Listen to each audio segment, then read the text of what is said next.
Gracias, Teodoro. Un saludo muy afectuoso a ti y a toda nuestra audiencia. Buen martes. Creo que estamos viviendo la temporada como muchas hemos tenido en son los riesgos de tener un sistema político tan robusto, pero también tan longevo, las dos cosas juntas, porque no termina de morir como aquella vocación que conocimos de un autor, de que lo viejo no termina por morir y tampoco lo nuevo termina de expresarse, termina de nacer, y es básicamente lo que hoy habitamos, en donde el esfuerzo, los estudios que podemos hacer sobre la evolución de nuestras instituciones, la disputa que existe para que puedan tomarse nuevas decisiones, es muy complicado. Los grupos sociales necesitan agruparse, pero siempre lo hacen favoreciendo, comenzando precisamente por los intereses individuales, que es ahora como se disputan las campañas. Cuando hablamos de las disputas entre personas que buscan su propia comunidad, es justamente los arrastres que estamos viendo en el mundo de la política. Y yo creo que esa parte también es necesaria plantearla, porque nos ilustra muy claramente lo que, en mi opinión, una cosa es la teoría política y otra cosa es el pensamiento político, o sea, aquellas personas que en sus comunidades, en sus regiones, sobre todo que se expresan más claramente cuando, por ejemplo, vemos una campaña electoral en donde algunos defienden la campaña regional o nacional por los gatos, otros por la defensa del género o de los géneros. Y en cada comunidad, pues desde luego ningún candidato podrá absorber la totalidad, nadie está preparado en el mundo para eso, pero sin duda enviarles un mensaje emotivo a cada una de esas audiencias les garantizará pues un caudal de votos importante si es que logra persuadirlos con muy buenas emociones. Y creo que alrededor de ello va hoy el momento actual de cómo está marcando la temperatura de ese pensamiento político. Haciendo ese repaso, yo creo que en nuestra coyuntura crítica, que es así, ya le podemos llamar por ese nombre y apellido, ya se puede quedar así por un buen tiempo,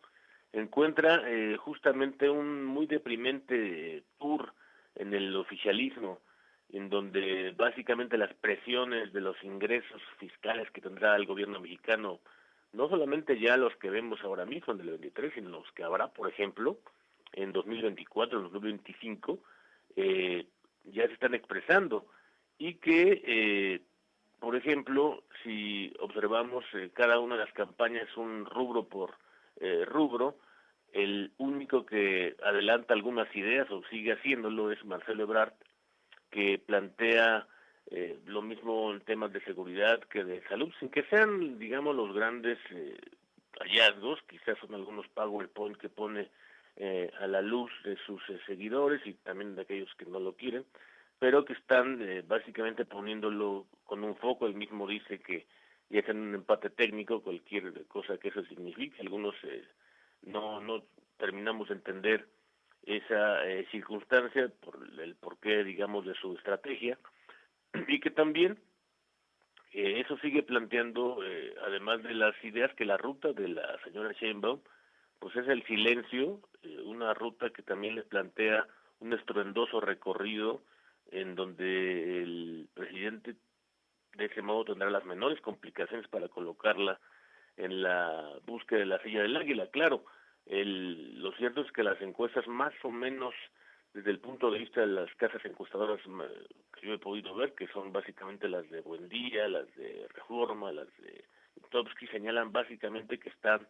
en las mismas circunstancias. A ella justamente le conviene que las cosas sigan así, sin moverse, por lo menos de aquí a las próximas 3 semanas, y que, reitero, de ese modo el presidente tenga la menor cantidad de complicaciones para colocarla como su más caro anhelo, y como además ha dicho la propia historiografía mexicana, todos los candidatos que han surgido antes y ahora, los gobiernos lo mismo autoritarios que de la transición,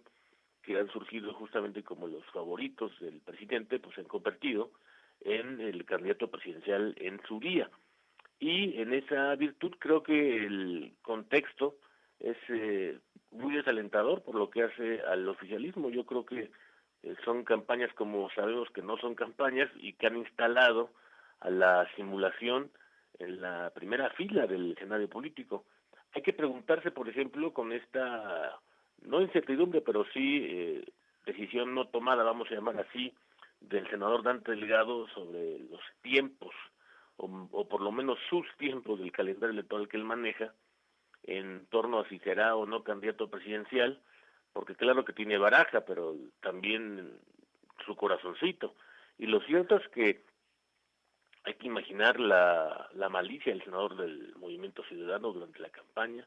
que no es un hombre nuevo, hay que recordar que fue el secretario general de gobierno de Fernando Gutiérrez Barrios en Veracruz, y que algo sabe al respecto, y que además todo este conglomerado de sus la estrategia, los colores de Movimiento Ciudadano que tomó, por cierto, de aquel partido español Ciudadanos, que después se desplomó. No digo que eso vaya a ocurrir aquí, pero por lo menos sí tomó esa parte de aquel partido ibérico. Y también hay que decir que es desprovista de interés la ruta del oficialismo, dado que no abordan en modo alguno los problemas principales, o algunos de ellos del país, la salud, la inseguridad, la migración, por ejemplo, qué decir de la desigualdad, de la violencia, de la impunidad. Son los grandes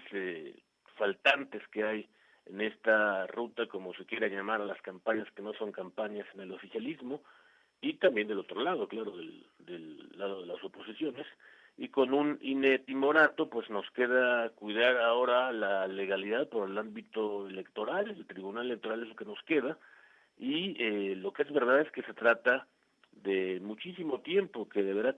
todavía transcurrir, aunque se vea poco, pues en realidad también al mismo tiempo recorrerlo en el mundo de la política cada minuto, cada día, es un caudal muy valioso de oro molido para cada actor político, y el desgaste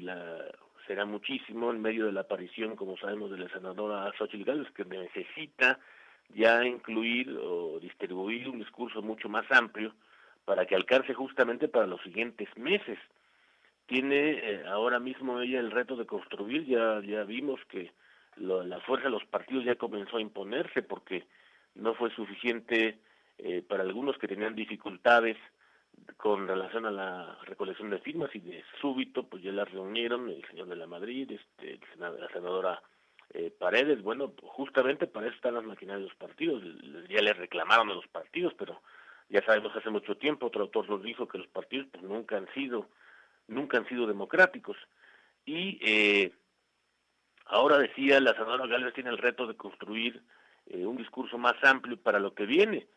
dado que a partir de septiembre pues veremos sin duda otro escenario. Si bien es verdad que su aparición en el escenario político levantó el estado de ánimo en el dominio social, nos quedan para cuidarlas esas tres instituciones.